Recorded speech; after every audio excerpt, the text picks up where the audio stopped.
பரந்தூர் விமான நில பிரச்சனை. விவசாயிகளுக்கு ஆதரவாக விஜய் போராட்டம். இந்த சூழலில் இன்று தமிழக முதல்வருக்கு நாங்கள் அனுப்பிய கடிதத்தில் உள்ளபடி இந்த விமான நிலைய திட்டம் செயல்படுமா அல்லது செயல்படாதா என்ற விளக்கம் இல்லை. யாருக்கும் பாதிப்பு இல்லாத வகையில் விமான திட்டம் வரும் என்று நீங்கள் கூறியிருப்பது பார்த்தால் 1005 பேர் வசிக்கும் ஊரில் கிட்டத்தட்ட 15,000 மக்கள் வாழ்கிறார்கள்.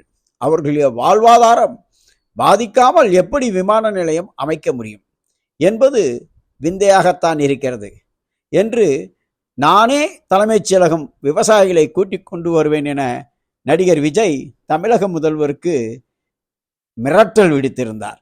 இந்த சூழ்நிலையில் சென்னையிலிருந்து திருச்சிக்கு செல்லும் திருமாவளவன் விஜயின் நிலைப்பாட்டை பாராட்டியுள்ளார். நாங்களும் போராட்டம் நடத்தினோம், ஆனாலும் திட்டம் செயல்பாடுகள் நடந்து கொண்டுதான் இருக்கின்றன. அவருடைய அதாவது நடிகர் விஜயனுடைய நிலைப்பாட்டை நான் வரவேற்கிறேன் என்று